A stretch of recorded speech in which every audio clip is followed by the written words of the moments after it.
טוב, זה הסרטון המקוצר שאני מראה איך לכוון ברוגטקה. הסרטון המורחב נמצא באתר, הוא כמעט חצי שעה, יש שם הסברים על הרבה טכניקות והרבה פוזיציות וגם טיפה הסבר על הרוגטקה. זה הסרטון המקוצר.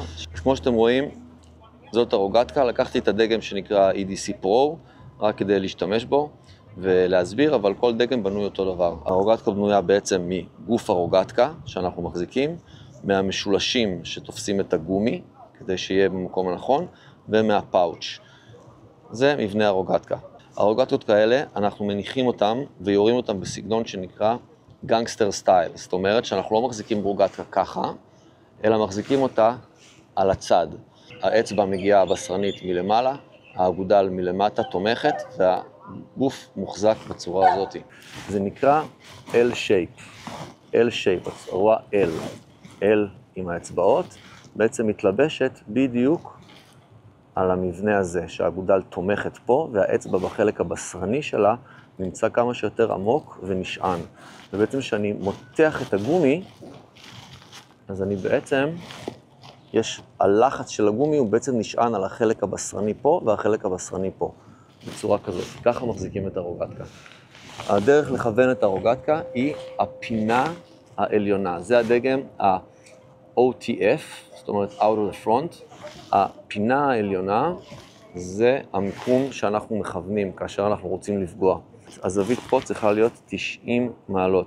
ברגע שיש זווית פנימה מדי או החוצה מדי, אתם יוצאים מכיוון וגם מסכנים את עצמכם. כי אם אני, לצורך העניין, מכוון את הרוגטקה והזווית שלי עמוקה מדי, אני יכול לפגוע אפילו עם הקליע ביד שלי. אתם רואים? זו זווית לא טובה. אם אני יותר מדי בצורה כזאת, אני פשוט יכול לפגוע ברוגטקה עצמה, או לפגוע באצבעות שלי. זאת זווית מסוכנת. אני צריך לשמור על 90 מעלות. תמיד זווית של 90 מעלות. זה החוק הראשון. חוק שני, משולש שווה שוקיים. אני לא יכול שיהיה זווית לכאן או זווית לכאן, כי אז הכדור יעוף עקום לכל כיוון. אז שני החוקים, זווית 90 מעלות ומשולש שווה שוקיים. ברגע שאני מכוון את הרוגטקה, אני אתפוס את הקליע, אני חייב להביא את היד למקום עוגן קבוע. מה זאת אומרת? אם האגודל נמצאת למעלה, אני מותח תמיד לנקודה קבועה, ואני דואג שברגע שאני מכוון, המשולש הוא יהיה שווה שוקיים, ואני אראה תמיד את שתי הגומיות על אותו קו. זאת אומרת שאם אני נמצא ממול, אסור לראות שתי קווים של גומייה, אלא קו אחד. קו אחד מדויק. אוקיי, כדי להמחיש טיפה את הנושא של הקווים של הכיוון, אני לוקח את הרוגטקה, שמתי מדבקה של מטרה, ובעצם קו סוף הרוגטקה הוא מדמה את ציר ה-X. אתם רואים? ציר ה-X. הכוונת היא החלק העליון, אז אני רוצה שהפינה תהיה בדיוק על אמצע העיגול האדום. זאת אומרת שהפינה מייצגת את ציר ה-Y בצורה כזאת.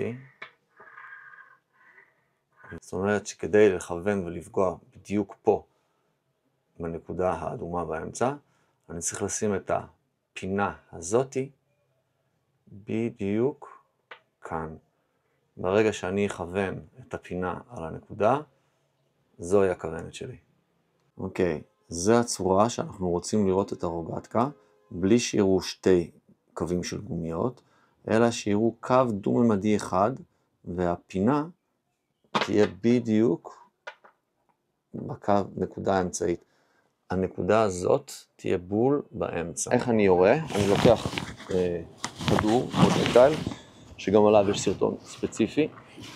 אני לוקח את הכדור, אני מניח את הרוגטקה בצורה הפוכה, שם את הכדור באמצע, תופס עם האגודל ועם האצבע השלישית, ומוריד את הרוגטקה בהתחלה, ומשחרר את האצבע והאגודל, ומסדר את הכדור שיהיה בדיוק באמצע.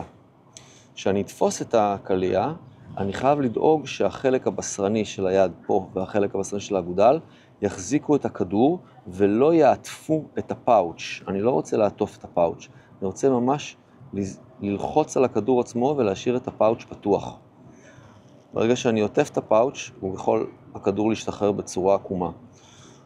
אוקיי? אז אני תופס את הכדור בצורה כזאת. אחרי שתפסתי, אני מותח את הרוגטקה, ובעצם למעשה מרכין את הראש לכיוון הגומי, עוצם עין אחת, ושם את הפינה על האזור שאני רוצה לפגוע בו. פחית ומצית, ואני עומד עם כתף שמאל למטרה תמיד, מותח את הגומי, ואני גם מותח את הגומי תמיד בצורה כזאת, שאני לא עומד ומותח את הגומי, כי זה מסוכן. אם הקליע בורח לי באמצע, תמיד אני מתחיל מזווית 45 מעלות למטה, ואני מרים את היד פנימה, ואני משחרר את הקליע בצורה כזאת, שאני משחרר את הפאוץ', שאני לא עוזב בבת אחת את היד, אלא אני מרגיש את המתח, ואני לאט לאט משחרר את האחיזה שלי מהפאוץ'. אני לא רוצה שיהיה לי שחרור אגרסיבי שהיד נפתחת.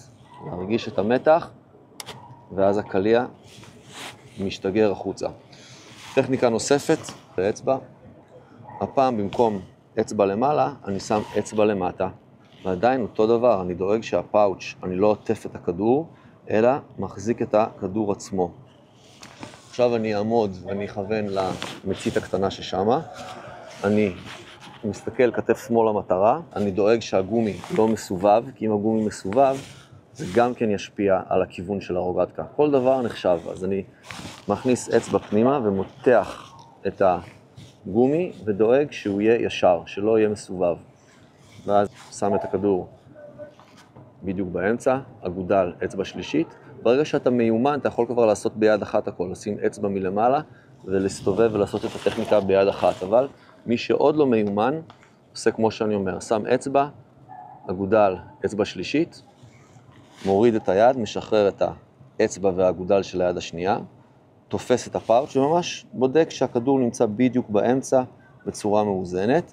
ועכשיו הטכניקה השנייה זה במקום אגודל למעלה, אגודל למטה, תופס עם החלק הבשרני, ואני נעמד עם כתף שמאל למטרה, מסתכל, מותח לנקודת עוגן שלי. מתי שהאגודל למטה, אז הנקודת עוגן שאני אוהב זה לשים את הנקל הזה מאחורי האוזן, אבל כל אחד יכול למצוא לעצמו את המיקום שנוח לו. אחד שם את זה מתחת לשקע של הלחי, אחד שם מתחת לאוזן. מלא דרכים, כל אחד ימצא את הדרך שלו. עומד מכתף שמאל למטרה.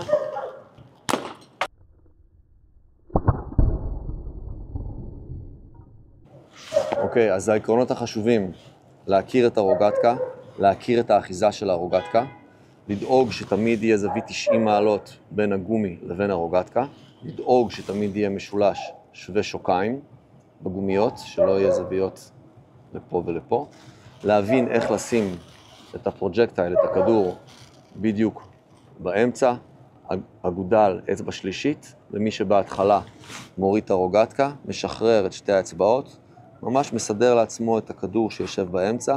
בוחרים טכניקה, אגודל למעלה או אגודל למטה.